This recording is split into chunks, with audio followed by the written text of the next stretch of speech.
Hey everybody, what's going on? The Montreal Canadiens are back on the ice and preseason action is fully underway. Before we get into today's video, if you haven't already, look at the bottom right hand corner of this video and hit that subscribe button. You'll see new Montreal Canadiens videos every Friday. Now the Montreal Canadiens have played two preseason games and are set to take the ice for another tonight against the Toronto Maple Leafs. They'll also play tomorrow night against the Leafs and Monday night against the Toronto Maple Leafs as well. But there's a few different observations that I've had through the first two different preseason games for the Montreal Canadiens this year.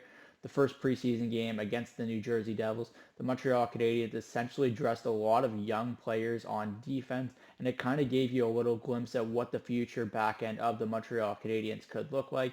You had the likes of Caden Gooley, David Reinbacher, Logan Mailloux, Jordan Harris, Arbor Jacki, the list goes on. This was kind of an essential look ahead to what you could potentially be looking at down the road for this Montreal Canadiens blue line. But up front, there wasn't a lot to look at essentially, but there was a top line of Juraj Slafkovsky, Alex Newhook, and Josh Anderson. I thought that Newhook and Anderson particularly were really strong in this game. Anderson is just someone that continues to get better in a Montreal Canadiens uniform. I think that bringing on Adam Nicholas really did some nice things for Anderson in terms of adding some new assets to his game, and he's really taken that to heart and become a more well-rounded player and someone that isn't just a one-trick pony anymore, which I think is a big deal and something the Montreal Canadiens should look to either capitalize on in a trade or continue to use as an asset in their top six forward group.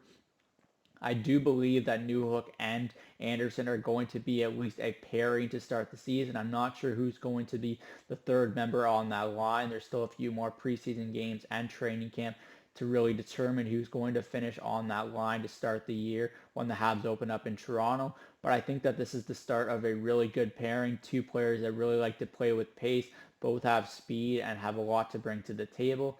I think that Juraj Slafkovsky didn't really complement that line as much as some people would have liked him to, but Slafkovsky did have a really positive showing on Wednesday night's game against the Ottawa Senators. I thought that he was one of the Habs' best players and did a lot of the things you're going to be looking for in terms of his development this season in his second year as a Montreal Canadien. This is someone that was involved in the play. He had a lot of puck touches. He had a lot of shot attempts. He scored a goal exactly where you'd want him to score a goal from that home plate area. He just did a lot of the little things, and he was engaged in the play both physically. He used his strength really well. He kind of had one of those power moves down the wing that we see a lot from Josh Anderson, and I think that's something that he's looking to add to his arsenal once he gets that confidence up, and I think he did that really well in that second game. So I think this is something to really build off of. But one reason I think he was able to find success, and I think this is a common theme out of what we've seen from him in a Canadiens uniform, is that he was playing with Kirby Dach. And I think Dach is someone that's going to be able to drive a line in terms of his playing style with whoever he's paired up with. And I think Slafkovsky and Dach is a really good pairing. It's something that I'm going to be watching moving forward, especially if Martin St. Louis sticks with that pairing. I think it's something that you're going to be able to see Slafkovsky continue to grow and develop into a better player because of playing with someone like Dach. I'm not sure who that third member of that line will be, much like I'm not sure with the Newhook and Anderson duo, but I do believe that St. Louis keeping Dach and Slafkovsky together will pay dividends for both players in the end. There's a lot to like about how Dach plays as a playmaker, and Slafkovsky needs to utilize his shot a lot more than he has been. And if he continues to grow that confidence, I think that playing with someone like Dach will be able to utilize his skill set to his best interest.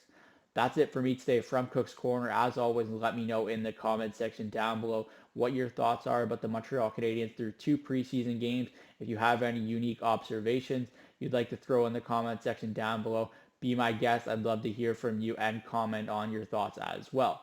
I'm Zach Cook. We'll see you later.